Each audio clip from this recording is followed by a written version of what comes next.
Dear viewers, I need your advice.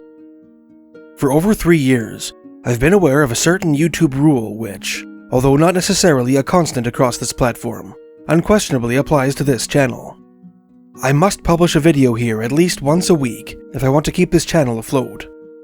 If I allow a single week to go by without uploading fresh material, the next video I publish experiences a significant dip in views. 2 weeks without new content has even graver and longer-lasting consequences, and a month-long hiatus exacts a crippling toll on viewership, which historically takes about 3 months of constant uploading to fully recover from. Unfortunately, my constant efforts to satisfy this unwritten requirement leave me with little time to focus on what I consider the backbone of this channel: research-intensive, feature-length documentaries containing new animations, original music, and on-site footage, like those which comprise my classic Canadian Sasquatch Stories series, my 2.5-hour piece on the legend of the Ogopogo, my videos on the legends of Prince Edward Island, or my documentary on the mysteries of the Beaver Wars. For years, I've had several such projects simmering away on the back burner, which I never seem to find the time to complete, including, for example, a huge documentary on Canadian mermaid legends, a piece on sightings of winged humanoids, and an exhaustive chronicle of strange stories from the early years of North Pacific exploration. 3 years ago, in an effort to free up time for such projects, I began a series called Tales from the Great White North, based on material from the archives of the late great Gary Mangiacopra, which Gary personally selected for me based on my interest in Canadian history and folklore. My goal was to make interesting 10-minute videos based solely on Gary's material, which I hoped I would be able to complete in 2 or 3 days, freeing up the rest of the week for work on my larger projects. As it turned out, almost every episode of that series required significantly more research than anticipated, requiring a full week or more to complete. About 6 months ago, I started a new series called Native Cryptid Encounters with the same goal in mind, hoping to create quick but interesting videos based on ethnological material which I had previously filed away while working on other projects. I discovered very early on that this series would be even more labor-intensive than Tales from the Great White North. Regular viewers of this channel may have observed that I've published quite a few compilations of old material this year. These were created to serve a similar purpose, and have satisfied that function extremely well. However, this solution has an expiry date, as I can only make so many compilations before I run out of old material good enough to republish. My ongoing series, The Secret Sasquatch Files, is my latest attempt to free up time for my larger projects, which has achieved mixed results. I've made some episodes of this series fairly quickly, while others have morphed into enormous side projects, like my video on the strange tales of the CPR Exploratory Survey, and my series on Chinese-Canadian mysteries. I think I may have finally discovered a solution to my problem, but before I commit to it, I want to hear your thoughts on it. For about 1.5 years, an amateur Ugandan folklorist named Ddungu Ivan Barnes has been collecting obscure tales for me, from the heart of what Winston Churchill dubbed the Pearl of Africa, from a village north of Lake Victoria, where few Westerners have tread. These tales from the Dark Continent, narrated in a regional dialect and translated to English by Ddungu himself, include traditional fables, urban legends, and personal anecdotes involving some element of the mysterious or the unexplained. Some of the stories are extremely disturbing, and a few are probably not fit for YouTube. My arrangement with Ddungu, which frankly began as an act of charity, has introduced me to some very interesting stories completely unknown in the West, some of which have striking similarities to many Canadian folktales with which I am familiar. If you're not vehemently opposed to this admittedly significant deviation from the regular theme of this channel, I would like to post the occasional compilation of Ddungu's stories, interspersed with my own commentary, and occasional comparisons to Canadian folklore. The stories will be narrated with AI voices, selected to mimic the tone of the original speaker, and will be ornamented with AI-generated images. If you're open to the idea of the occasional African folktale compilation appearing on this channel, please give this video a thumbs up. If you're opposed to the idea, please let me know in the comments below. The first tale we will explore in this video is the second-hand story of a revenant, a vengeful ghost which purportedly harassed a friend of the storyteller as retribution for an offense she suffered at her hands in life. After that, we'll take a look at an urban legend originally related by the grandfather of the storyteller, which tells of a curse that plagued a group of students who committed a terrible crime. Finally, we will dive into a traditional folktale about a frightening elemental spirit said to haunt the Ugandan forests. Enjoy.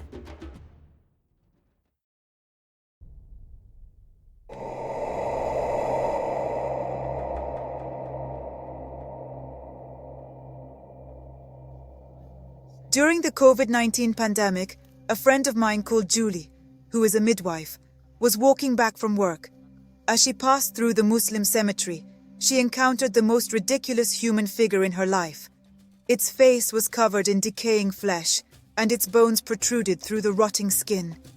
It had only a few hairs left on its head, and its fingers had elongated into what looked like eagle claws.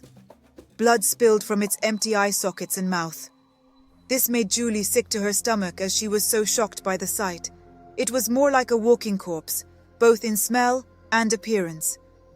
Julie ran as fast as she could away from the corpse-like figure until her feet could carry her no longer. Just as she stopped to catch her breath, boom! The corpse was standing right in front of her, face to face. "You cannot hide or run away from me, Julie. I have come for you to join me in my world," the human corpse narrated. "Leave me alone!"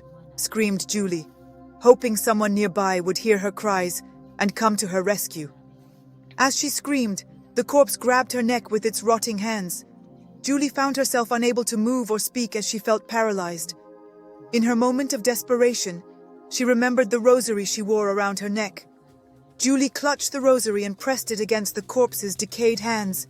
The moment the rosary touched its flesh, the creature let go of her and roared in a deep, ghostly voice. Julie collapsed to the ground, gasping for air. After regaining her strength, she ran as fast as she could toward her house. When she arrived, she flung the door open, switched on the lights, and left the door wide open. As she moved cautiously to close it, the door slammed shut by itself, and the lights dimmed. "What do you want from me?" Julie shouted into the darkness. A voice replied from the shadows, "I want your life. I want to hear you scream as I feed on you, inside and out." "What did I do to deserve this? Why do you want me to suffer?" Julie asked, her voice trembling. The voice replied that she had neglected a pregnant woman at the hospital, which had caused the woman to lose her life, and that of her unborn child. It was Julie's negligence that led to their deaths, and the spirit had come for revenge. Hearing this, Julie begged for forgiveness as she recalled the tragic incident. She remembered the woman who had died while pregnant because she couldn't afford proper care. Julie vowed to change her ways and treat every expecting woman with compassion, regardless of their financial situation. As Julie pleaded for forgiveness, a strong wind blew her to the ground, causing her to hit her head on the floor. In pain, she stood up and held her rosary firmly, pointing it in all directions, unsure of where the corpse might be hiding. Suddenly, the corpse appeared from nowhere and grabbed her neck again. This time, Julie pressed the rosary firmly against the creature's forehead. The corpse let out a deafening cry before disappearing, leaving behind the words, "I will come back soon." The lights in her house suddenly returned to normal brightness. The next morning, Julie woke up in her bed. She wondered if the events of the previous night had been a dream or an illusion. However, the pain in her body, the bruises on her neck, and her broken finger told her otherwise. When she asked her neighbors about what had happened, they claimed they had heard nothing and seen nothing unusual. To this day, Julie is still unsure of what truly happened that night. She cannot dismiss it as merely a dream or illusion because of her injuries. However, since the corpse warned her it would return, she now values and cares for every expecting woman who comes to the hospital. Julie hopes that her change in behavior and the forgiveness she sought will prevent the vengeful spirit from coming back.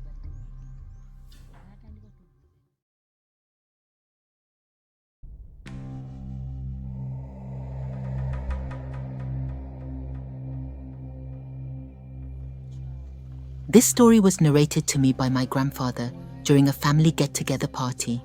He told me that in the late 1960s, during his time of study, his school had a tale about a student who was burned alive for stealing breakfast snacks from fellow students. It had become a habit of this alleged student to break the padlocks on their briefcases. However, no student, especially those who were stolen from, had proof of the alleged student stealing. This caused confusion and mixed reactions, with some claiming he was the thief and others saying he was wrongly accused. Some students took matters into their own hands and set the alleged student on fire by pouring kerosene on his body. In his last words, the alleged student cursed those who participated in burning him alive, saying they would pay the utmost price. When the school administration discovered the incident and tried to rescue the alleged student, he was already dead. The school took action, expelling indefinitely each student involved in the massacre and handing them over to the police. The students were later imprisoned for 30 years. Over time, the imprisoned students had relatives and siblings who continued attending the same school, as it was the only school in the district. My grandfather had a friend named John, who was in the same class and boarding section as him. John was the brother of one of the students serving time in prison. One day, John returned to the dormitory after night classes, looking very weak and tired. He walked straight to his bed. "Are you okay?" my grandfather asked. "I'm fine, just a little bit tired," John whispered.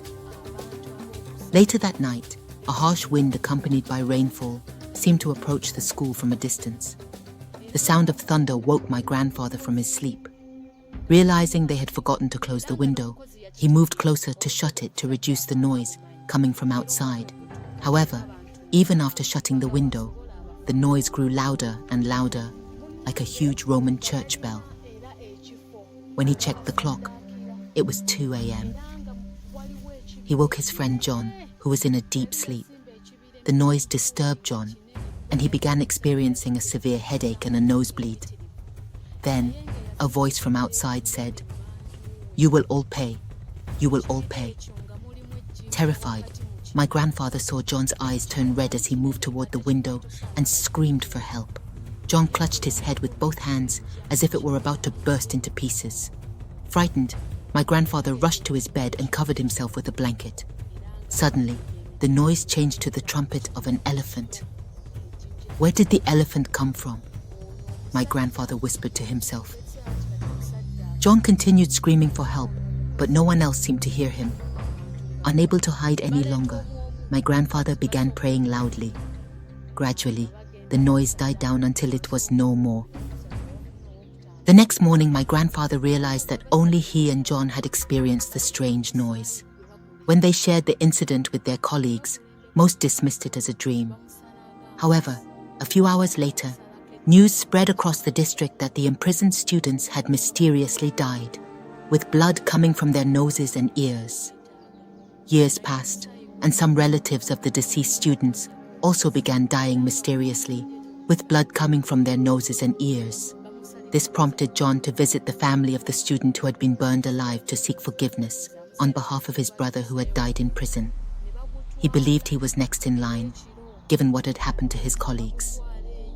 To accept his apology, John was advised to perform a bull sacrifice, drink its blood, and pour some of it on the grave of the burned student to remove the curse.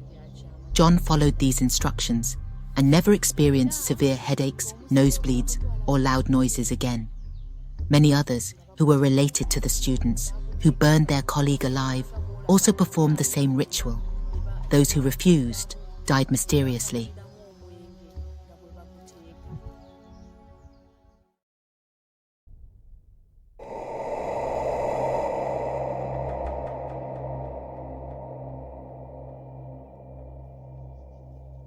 In the early 1940s, there was a beautiful village where a young woman named Tula lived. She was filled with warmth and laughter and stayed with her stepmother, who had a very cruel heart, a twisted mind, and held her in the grip of her tyranny. One fateful night, under the total darkness, her stepmother sent Tula into the depths of the dark forest to fetch water, a place where shadows danced with wickedness and the trees whispered secrets of despair. Tula, alone, moved into the darkness with great fear. With each step she took, the forest seemed to close in around her.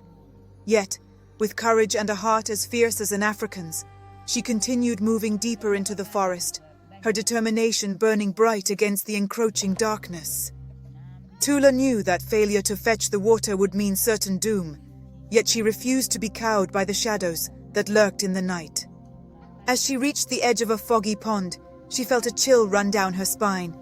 However, she stood firm against the fear. As she dipped the pot into the water, a voice whispered through the darkness, sending shivers down her spine. "Who dares to trespass in my domain?" The words came from the dark, and when Tula turned slowly to face the source of the voice, her eyes widened in horror. She saw a creature standing before her with eyes as dark as midnight and long, sharp teeth. It was a spirit of the forest, filled with profound power and ancient malice. Despite the terror threatening to consume her, Tula stood her ground. She told the spirit of the forest that her cruel stepmother had sent her alone to fetch water from this forsaken place. To her surprise, the spirit of the forest looked at her with sorrow, sympathy flickering in its eyes. "You have shown courage and resilience, young lady," whispered the forest spirit, "and for that I shall grant you a blessing." The spirit of the forest transformed the foggy pond into a crystal-clear spring. "Take this water and let it be a symbol of your strength and determination. May it sustain you in times of hardship and guide you on your journey," said the spirit of the forest.